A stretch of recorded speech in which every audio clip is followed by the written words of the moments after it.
নতুন সেল নাহিলে ৰিপ্লেচে নহ'ব। সো আল্টিমেটলি সেই জায়গাটোত আপনি প্ৰবলেম পোৱা আৰম্ভ কৰিব। এই প্ৰডাক্টটো স্পেশালি আপোনাৰ সেলুলাৰ লেভেললৈকে কাম কৰিব। সেলস যিখিনি আছে নতুন সেলৰ সংখ্যা খুবেই ভালে মাত্ৰাত আপোনাৰ গাৰ ভিতৰত যিটো আছে প্ৰডিউস কৰিব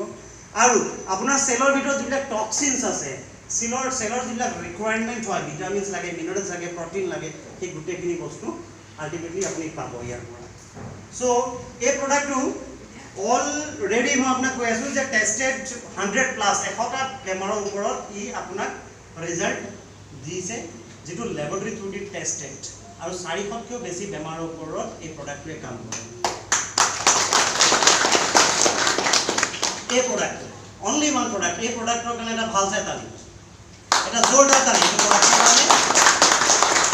এতিয়া আপুনি স্পেশালি কিবা বিষ হৈছে পেইন হৈছে তাৰ কাৰণে আপুনি একো খাব নালাগে। আপোনাৰ কিডনি কিবা প্ৰবলেম আছে তাৰ কাৰণে এক্সট্ৰা হাৰ্টৰ কাৰণে এক্সট্ৰা ব্লাড প্ৰেছাৰৰ কাৰণে এক্সট্ৰা তেনেকৈ আপুনি ব্যৱহাৰ কৰিব নালাগে। এতিয়া বুঝতে সেলটো একচুয়ালি এই প্ৰডাক্টটো তেনেকৈ তৈয়াৰ কৰা হৈছে। এটা ডিফাৰেন্স এটা আছে মই ক'লো আপোনাক যে মাৰ্কেটত বিভিন্ন প্ৰডাক্ট আছে আপুনি কিয় ব্যৱহাৰ কৰিব নহয় क्या जरूरत है इसका क्यों डिफरेंस है मार्केट में हजारों प्रोडक्ट है आप इसको क्यों वाई আজিলৈকে দুটা তৰিকাত কাম হৈ আছিল মাৰ্কেটত। এটা কি হৈছে যেটো এনশিয়েন্ট আমাৰ অতীতৰ পৰা আমি ব্যৱহাৰ কৰি আহিছো দেই। আপুনি গল জড়িবুটিটো ললে আৰু খুন্দি কৰি কিনে পাউডাৰ বনাই পিনে আপুনি বক্সত আপুনি এটা টেমাত ভৰাই থৈ দিলে এক চামুচ লৈ কিনে গুলি পিনে আপুনি খাই দিলে কৰে না তেনেকৈ পাউডাৰ বেস বুলি কোৱা যায় বা চূৰণ বেস বুলি কোৱা যায় তেনেকৈ আপোনালোকে ব্যৱহাৰ কৰি আহিছে অতীতৰ পৰা আৰু আজি তাৰিখত ষ্টৰত পোৱা যায়। আপুনি যাওক ডাবৰত তাত গৈ পিনে আপুনি প্ৰডাক্ট পাব হিমালয়ানত পাব পতঞ্জলিত পাব তেনেধৰণৰ বিভিন্ন প্ৰডাক্ট আছে। তাৰ পাছত কিছু টেকনলজি আহিল যিটো টেকনলজিয়ে কিছু ৰিসাৰ্চ কৰি পিনে আপোনালোকৰ সন্মুখত আহিল আৰু তাৰ ভিতৰত এনে কিছুমান টেকনলজি কৰিলে য'ত নেকি আপোনাৰ কাৰণে খুব বেছি বেনিফিচিয়েল হয় এবজৰ্পশ্যন ভাল হয় আৰু বেনিফিট যাতে পায় যেনে extraction technology water extraction technology जो नेকি एक्सट्रेक्ट बिलाक লৈ আহিলে জাবৰ যিবিলাক সেই জাবৰ বিলাক কি কৰিলে পেলাই দিলে তাতো ৰিজাল্ট ভাল পোৱা হ'ল। কিন্তু এতিয়াৰ যেটো টেকনলজি হেতু কমপ্লিট বেলেগ। এটো কোৱা গৈছে আইসোলেটেড মলিকুলস মানে মলিকুল সেপাৰেশন টেকনলজি। আপোনালোকে মলিকুলছৰ বিষয়ে জানে এটো লত মলিকুলছৰ বিষয়ে গম পায় আপুনি এটা যদি প্লান্ট চাই আছে সিম্পলি এই প্লান্টৰ ভিতৰত আসলতে কিছুমান কম্পাউন্ড আছে কিছুমান মলিকুল আছে নেচুৰেল মলিকুল যেটোৱে আপোনাৰ গাৰ ভিতৰত মেডিচিনালি কাম কৰে। সব বস্তু নালাগে আৰু এটা এক্সাম্পল দিওঁ আপোনালোকক। আচ্ছা নিম গছজোপা আপোনালোকে গম পায় নিম গছজোপা স্যাৰ নিম গছজোপা গম পায় নিম গছজোপা আপোনালোকে ব্যৱহাৰ কৰে কিহৰ কাৰণে ব্যৱহাৰ কৰে কওকচোন। নিম গছ নিমৰ পাত কিহৰ কাৰণে ব্যৱহাৰ কৰে এলাৰ্জি তাৰ মানে স্কিন ৰিলেটেড প্ৰবলেমৰ কাৰণে আৰু কিহৰ কাৰণে কৰে স্যাৰ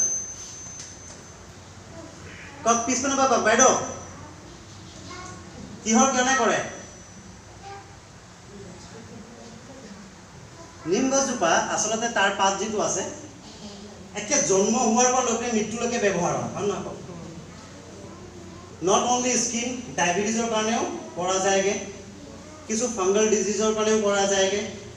বাচ্চাটো জন্ম হতেও আমি নিম পাতটো লমাই থৈ দিওঁগে আৰু কোনোবা যদি মৰি পিনে শ্মশানৰ পৰা আহিছে তাৰ মুখতো নিম পাতটো ভাঙিও চুবাই পিনে পেলাব লাগে কৰা যায় না মানে জন্মৰ পৰা মৃত্যুলৈকে নিমৰ পাতটো ব্যৱহাৰ কৰা যায়। আপুনি আচৰিত হ'ব নিম গছজোপাৰ ভিতৰত যেতিয়া ৰিসাৰ্চ কৰা গৈছে ইয়াতো 40,000তকৈও বেছি মলিকুল পোৱা গৈছে। 40,000 মলিকুলত মাত্ৰ 6টাৰ পৰা 7টা এনেকুৱা মলিকুল আছে যেটো মলিকুল আপোনাৰ বডিৰ ভিতৰত আসলতে মেডিচিনালি কাম কৰে। মানে আপোনাক গোটে 40,000টো নালাগে মাত্ৰ 6টা বা 7টা মলিকুল আছে। কোনোবা এটা মলিকুল ডায়াবেটিছৰ কাৰণে কাম কৰি আছে কোনোবা এটা স্কিনত কাম কৰি আছে কোনোবা এটা কিবা বিভিন্ন কামত কৰি আছে। কিন্তু আজিলে আমি কি কৰি আছো আমি কি কৰিছো গোটেই পাতখিনি বা তাৰ যিখিনি বস্তু প্ৰয়োজনীয় এখিনি লৈছো গুড়া কৰি পিনে থৈ দিছো আৰু আমি ব্যৱহাৰ কৰিছো তাৰ মানে গুড়া কৰি সব লৈছো সেইখিনি আমাৰ কোনো কামে নাই এক্সট্ৰেক্ট যেটো হয় সেইখিনি নালাগে আমাৰ কোনো কামে নাই ইভেন গোটে 40,000 মলিকুল যেটো আছে সেইখিনিও নালাগে আমাক কি লাগে মাত্ৰ 6টাৰ পৰা 7টা মলিকুল যেটো আছে সেইটোহে আমাক কাৰণে প্ৰয়োজনীয় যদি সেইটো ভালকে লওঁ তেনেহলে কথা নাই আচ্ছা এক চামুচ যদি আপুনি সেই পাউডাৰটো লৈ পিনে ঘুলি পিনে খায় তেনেহলে কিমান পৰিমাণত পাব হয়তো আপোনাক দুটা বস্তু লাগে দুটা মলিকুল লাগে এক চামুচ যদি আপুনি পাউডাৰটো ডাইৰেক্ট ডাষ্টটো লৈ পিনে যদি আপুনি ঘুলি দিয়ে খায় তেনেহলে কিমান পাব আপুনি মলিকুল বহুত কম পৰিমাণত পাব যেটো কাৰণে ধৰি লওক আপুনি ক'বলৈ গ'লে সেই বেমাৰটোত এটা লং টাইম লাগে এটা দীঘলীয়া প্ৰক্ৰিয়া লাগি যায়গে আপুনি ৰিজাল্টটো পাওঁতে পাওঁতে বহুত সময় লাগি যায় আজি টেকনলজি এনেকুৱা হ'ল যে আপুনি ডাইৰেক্ট যেটো মলিকুলছ আছে প্ৰয়োজনীয় সেইটো ডাইৰেক্ট ল'বলৈ পাৰে একদম সিমিলাৰ টেকনলজি উইথ এলোপেথি আপোনালোকে কেমিষ্ট দোকানত ফাৰ্মাচীত যায় কিবা বেমাৰ হ'লে ঔষধ খায় আপোনালোকে বেমাৰ হ'লে কিবা ঔষধ খায় আপোনালোকে এই ঔষধখিনি যেটা বনোৱা হৈছে এটা সব কি হয় মানুহে বনাইছে মেন প্ৰডাক্টস ল্যাবৰেটৰীত বনোৱা হৈছে সেইটো কি হয় তেওঁলোকে সেইটো এটা মলিকুলে তৈয়াৰ কৰিছে যেটো কোৱা সিনথেটিক কেমিক্যাল কম্পাউন্ড বা মলিকুলস আৰু যেটো প্লান্টৰ ভিতৰত যেটো মলিকুল পোৱা যায় সেইটো কি হৈছে প্লান্টৰ ভিতৰত যেটো মলিকুলস আছে সেইটো এটা নেচুৰেল কম্পাউন্ড প্ৰাকৃতিক ভাৱে এটো আপুনি পাইছে নেচুৰেলটো সদায় 10 গুণ বেছি ষ্ট্ৰংগাৰ হয় ইফেক্টিভলি ভালকে কাম কৰে কোনো সাইড ইফেক্ট নাই কোনো অসুবিধা নাই সো ইয়াৰ ভিতৰত তেনেকে বিভিন্ন বস্তু লোৱা হৈছে বিভিন্ন বস্তু বিভিন্ন ইনগ্ৰেডিয়েন্টস টোটাল 16 প্ৰকাৰৰ নিমৰ বাহিৰে আপোনালোকে সজিনা গছ চিনি পায় মৰিংগা অলিফেৰা বা ড্ৰামষ্টিক বুলি কোৱা যায়গে সজিনা গছ খুবে বেনিফিশিয়াল পাৱাৰ হাউস অফ নিউট্ৰিশন বুলি কোৱা যায়গে এই সজিনা গছৰ বিভিন্ন বস্তু আছে যেটো মলিকুলস আমাৰ এই প্ৰডাক্টৰ ভিতৰত লোৱা গৈছে আপোনালোকে যদি গুগলত যায় গুগল ইউটিউবত যোৱা না সো তাত আপুনি গৈ পিনে ডাইৰেক্টলি টাইপ কৰিব ওয়াৰ্ল্ড বেস্ট নিউট্ৰিশন প্লান্ট বা ট্ৰি আপুনি মৰিংগা অলিফেৰা বুলি পাব মানে সজিনা গছ ঠিক আছে সো এই তাৰ মলিকুল যেটো ল'ব লাগে সেইটো লোৱা গৈছে অশ্বগন্ধা নাম শুনিছে আপোনালোকে অশ্বগন্ধা মলিকুলস গিলয় বেল শুনিছেনে এটা লতি হয় গিলয় বেলৰ জুস আপোনালোকে পতঞ্জলি যদি যায় বাবা ৰামদেৱৰ ওচৰত বিভিন্ন পাব আৰু বিভিন্ন তৰিকা বিভিন্ন কাৰণত গিলয় বেলটো খোৱাও যায় এটা বেমাৰ হৈছিলে চিকেন গুনিয়া বুলি কৈ পিনে দিল্লী পিনে বহুত মানুহ ধৰিলক তাত এফেক্টেড মানুহ মৰিছিল চিকেন গুনিয়া বুলি কৈ পিনে জ্বৰ হৈছিল আৰু গিলয় বেল এটা এনেকুৱা জুস যেটো গুটে চিকেন গুনিয়াটো খেখে কৰি পেলালে ইমান ইফেক্টিভলি কাম কৰে তো গিলয় বেলৰ তাতে লোৱা গৈছে তুলসী নাম তুলসীটো জানে আপোনালোকে তুলসীৰ ভিতৰত এতিয়া বৰ্তমান বেংগলোৰ কৰ্ণাটকৰ এটা ৰিসাৰ্চ আছে য'ত নেকি এন্টি ক্যান্সাৰ এজেন্ট ইমান পৰিমাণত পোৱা গৈছে যে ক্যান্সাৰৰ কাৰণে তুলসীটো খুব ধুনীয়া ক্যান্সাৰত খুবে ফাইট কৰিবলৈকে পাৰে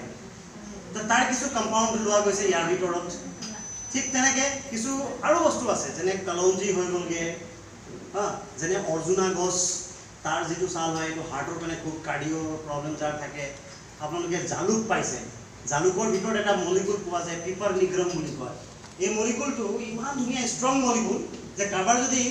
লাংছৰ প্ৰবলেম হৈ আছে এস্থেমা প্ৰবলেম হৈ আছে ব্ৰংকাইটিছ ৰিলেটেড প্ৰবলেম য'ত নেকি কফ বিকজ জমা তেনেকুৱা কমপ্লিট উলিয়াই ৰিমুভ কৰি দিয়ে বহুত ষ্ট্ৰং মলিকুলছ হয় সো এনেকুৱা বিভিন্ন বস্তু লৈ পিনে এই প্ৰডাক্টটো ফৰ্মুলেট কৰা হৈছে আৰু ইয়াৰ ভিতৰত আপুনি আল্টিমেটলি এটা যেটো ক্যাপসুল আছে সেই ক্যাপসুলৰ ভিতৰত ফুললি লোডেড 40 টু একোটা বস্তু যেনে আপোনাক টোটাল যিখিনি ভিটামিনস মাল্টি ভিটামিনস লাগে নিউট্ৰিশন হিচাপে সেই গুটেখিনি আপুনি পায় vitamin A B C D K B1 B12 গুটে সিরিজ আপুনি পায় যেটো আপোনাক ৰিকোয়াৰমেন্ট আপোনাক লাগি আছে প্ৰটিনৰ কাৰণে ইয়াতে আপুনি এমাইনো এসিডস পায় 19 টাইপস অফ এমাইনো এসিড এটা এনেকুৱা ৰ মেটেৰিয়েল যেটোৰ পৰা ধৰি প্ৰটিনস বিলাক তৈয়াৰ হয় বিভিন্ন তৰিকাৰ বিভিন্ন প্ৰটিন লাগে জাগায় জাগায় সেই গুটেখিনি তৈয়াৰ 19 টাইপস অফ এমাইনো এসিডস আপুনি পায় 3 এসেনশিয়াল ফ্যাটি এসিডস ওমেগা 3 6 9 যেটো আপোনাৰ হাৰ্টৰ কাৰণে লিভাৰৰ কাৰণে বিভিন্ন ধৰণৰ কাম আহে সো গুটেখিনি বস্তু আছে ইয়াতে এন্টিঅক্সিডেন্ট আছে এন্টিঅক্সিডেন্টৰ বিষয়ে আপোনালোকে অলপ এডভাৰটাইজমেন্ট কিবা কিবি পাইছে চাগে যে গ্ৰীণ টি খালে এন্টিঅক্সিডেন্ট খুব ভাল মাত্ৰাত পোৱা যায় এন্টিঅক্সিডেন্ট খিনি আপোনাৰ ক্যান্সাৰৰ কাৰণে খুবেই ভাল ক্যান্সাৰ প্ৰতিৰোধ কৰে সো এন্টিঅক্সিডেন্টৰ মাত্ৰা বহুত ধুনীয়া আছে পলিফেনলস এনেকে বিভিন্ন বস্তু টোটাল 200 টাইপস অফ নিউট্ৰিশনাল আপুনি এই প্ৰডাক্টৰ ভিতৰত পায় যেটো এই প্ৰডাক্টটোৱে আপোনাক বডিত সেলুলাৰ লেভেললৈকে কাম কৰিব ব্যৱহাৰ কেনেকৈ কৰিব ইয়াৰ পৰা এটা কেপচুল আপুনি ল'ব লাগে ৰাতিপুৱা খালী পেটত কুহুমীয়া গৰম পানী দি পিনে এটা খাই দিব আৰু ঠিক সন্ধিয়া সময়ত কুহুমীয়া গৰম পানী দি পিনে এটা কেপচুল আপুনি খাই দিব এই কেপচুলটো ডাইৰেক্টলি ফুল্লি লোডেড হৈ আছে গোটেই নিউট্ৰিশনছ লৈ পিনে আৰু মলিকুল বেজত থকাৰ কাৰণে আপুনি লোৱাৰ লগে লগে ই ডাইৰেক্ট ব্লাড ষ্ট্ৰীমত আহি যায় তেজ যেটো আছে সেই ব্লাডটো আপোনাৰ গাৰ যেটো তেজ আছে প্ৰতিটো জায়গাতে যায় প্ৰতি বডি ভৰি নহৰ পৰা লৈ সব জায়গাতে যায় হয় নহয় যদি বিশ্বাস নাই ক'ৰবাত কাটি পিনে চাপ তেজ ওলায় সব জায়গাতে যায় নহয় জানো সো থ্ৰু ব্লাড আপোনাৰ ভৰি নহৰ পৰা লৈ পিনে চুলি আগমূৰলৈকে প্ৰতি একোটা জায়গাত সেলুলাৰ লেভেলত আপুনি ইয়াৰ গোটেই নিউট্ৰিশনখিনি পাই যায় ভিটামিনছ মিনাৰেলছ এন্টিঅক্সিডেন্ট পলিফেনলছ প্ৰতিটো বস্তু তাৰ ভিতৰত যিমানখিনি আৱৰ্জনা আছে ডিটক্সিফিকেশ্যন কৰিবলগীয়া আছে সেই গোটেইখিনি কৰি লেতেৰা যিখিনি আছে কমপ্লিটলি ৰিমুভ কৰিব লাগে ই কাম আপোনাক সেইটো তৰিকাত কৰিব 20 পৰা 25 দিনৰ ভিতৰত 20 to 25 ডেজৰ ভিতৰত আপোনাৰ বডিৰ ভিতৰত যিমানখিনি টক্সিনছ আছে যিমানখিনি কোলেষ্ট্ৰলছ আছে যিমানখিনি বেয়া বস্তু আছে সেই গোটেইখিনি কি কৰে সফট কৰি পেলায় কোমল কৰি পেলায় ৰাইট আৰ তাৰ পাছত সেই গোটেই বস্তুখিনি 40-45 ডেজৰ ভিতৰত বডিৰ পৰা কমপ্লিট ৰিমুভ কৰি পেলায় আপোনালোক আচৰিত হ'ব 40-45 দিন 60 দিন এইকেইদিনৰ ভিতৰত যিটো প্ৰক্ৰিয়া সেইখিনি ভিতৰতে আপোনালোকে ম্যাক্সিমাম বেমাৰ আপোনাৰ গাৰ ভিতৰত যিখিনি হৈ আছে সেই গোটেইখিনি প্ৰায় ভাল হোৱা দেখিব বহুতখিনি টেষ্টিমনিয়েল বহুতখিনি ৰিজাল্ট আছে য'ত নেকি 2 মাহৰ ভিতৰত আমি পাইছোঁ আমি প্ৰডাক্ট দিছোঁ য'ত নেকি এগৰাকী লেডিজ আছিলে য'ত নেকি ব্ৰেষ্ট কেঞ্চাৰ তেওঁ টিউমাৰ ফৰ্মেশ্যন আছিলে আৰু সেই 45-60 ডেজ লাগিছে কমপ্লিট ব্ৰেষ্ট কেঞ্চাৰ যিটো আছিলে ওপৰফালে কমপ্লিট নাইকিয়া হৈ গৈছে লাষ্ট আমি তেওঁক কৈছোঁ যে আপুনি বাকীখিনি টেষ্ট কৰাই পিনে চাওক যে কেঞ্চাৰ চেলছ তাত আছে নে নাই আমি এনেকুৱা পেচেণ্ট পাইছোঁ য'ত নেকি চিষ্ট আছিলে লেডিজ আমি কৰোণা সময়ত লাষ্ট টাইম যিটো বন্ধ আছিলে না ঠিক সেই সময়ত দুটা চিষ্ট আছিলে আৰু আমি ঠিক প্ৰডাক্ট যেতিয়া দিছোঁ তাৰ 1.5 মাহ সময় লাগিছে 1 মাহৰ পৰা 1.5 মাহ সময় দুগৰাকী লেডি সেই চিষ্ট কমপ্লিটলি নাইকিয়া হৈ গ'ল এটা পেচেণ্ট আমাৰ আছিলে হেমোগ্লোবিনক লৈ পিনে ইমান প্ৰব্লেম হৈ আছিলে তেওঁ চেন্নাইত গৈ পিনে একচুৱেলি চেকআপ কৰাই আছিলে ডায়েবেটিছ হেমোগ্লোবিন আৰু এইখিনিত এটা সৰু এনেকুৱা টিউমাৰ টাইপ আছিলে স্টাৰ্ট যেতিয়া কৰিছে উইদিন 10 ডেজ 10 দিন লাগিছে হেমোগ্লোবিন কমপ্লিটলি মেইনটেইন হোৱা আৰম্ভ হ'ল একদম পজিশনত 1 মাহ 1.5 মাহ সময় ডায়েবেটিছ সুগাৰ লেভেল যিটো আছে সেইটো মেইনটেইন হোৱা আৰম্ভ হ'ল আৰু যিটো ইয়াত যিটো টিউমাৰ টাইপ হৈ আছিলে সেই টিউমাৰ 1.5 মাহ 1 মাহ 1.5 মাহৰ ভিতৰত সেই টিউমাৰটো যিমান ডাঙৰ আছিলে সেইটো পৰা গৈ ইমান দি হৈ গ'লগে ইমান সৰু হৈ গ'লগে সো এই প্ৰসেসটো যেটো আছে আপোনাৰ বডিৰ ভিতৰত সাফা যেটো কৰি আছে সাফা কৰি থকা সময়তে ম্যাক্সিমাম বেমাৰ আপোনাৰ ঠিক হৈ যায় আপোনাৰ যদি ডাইজেশন সিস্টেম এয়াৰ ভিতৰত যেটো ট্ৰেক এটো কমপ্লিটলি যদি ক্লিয়াৰ হৈ যায়গে ডাইজেস্টিভ যদি আপোনাৰ ফাংশনত আহি যায়গে 50% বেমাৰ ঠিক আপোনাৰ যদি ব্লাড সাৰ্কুলেশন যেটো আছে আপোনাৰ যদি কোলেস্টেৰল যিখিনি জমা হৈ আছে যিখিনি এক্সট্ৰা ডিপোজিট আৱৰ্জনা লেতেৰা যিখিনি আছে এইখিনি ওলাই যদি গ'ল আপোনাৰ ব্লাড সাৰ্কুলেশন যদি ভালকৈ ষ্টাৰ্ট হৈ গৈছে আৰু 50% বেমাৰ ঠিককৈ বুলি ক'ব পাৰি এই দুটা বস্তু আপুনি ঠিক কৰিব লাগে এই প্ৰডাক্টটো আপোনাক সেইখিনি ধুনীয়াকৈ সহায় কৰেগে ৰিজাল্ট অগণন আছে প্ৰডাক্ট আমি য'তে দিছোঁ ত'তে ধুনীয়াকৈ ৰিজাল্ট হৈছে সত্য এটাই আছে আপুনি যেতিয়া প্ৰডাক্ট ব্যৱহাৰ কৰিব দুটা বটল ইয়াৰ পাৰচেজ এটা কিট তেনেকৈ ডিজাইনে কৰা গৈছে যাতে দুটা আপুনি বটল ল'বলৈ পাৰিব আৰু ব্যৱহাৰ কৰিলে সিধা 2 মাহ আপুনি কন্টিনিউয়াস তাক আপুনি খাই আছে 2 মান্থস কাৰণ আপোনাক জনালো 20-25 ডেজৰ ভিতৰত কি কৰি আছে আপোনালোকক ই গোটেই এইখিনি টক্সিনছ যিখিনি আছে এইখিনি সফট কৰি আছে আৰু 40-45 ডেজৰ ভিতৰত আপোনাৰ বডিৰ পৰা কমপ্লিটলি ফ্লাশ আউট কৰিব সব লেতেৰাবিলাক উলিয়াই পেলাইছে প্ৰতিটো সেলছে সব বস্তু ৰিকোয়াৰমেন্ট যিমানখিনি তাক লাগে সেই গোটেই বস্তু পাই আছে আলটিমেটলি সেলছ বিলাক কি হৈছে ঠিক হোৱা আৰম্ভ হৈ গ'ল এটা যদি ল'ৰা এটা আছে সে ভাইটি অলপ টোপনি আছে তোমালোকে এটা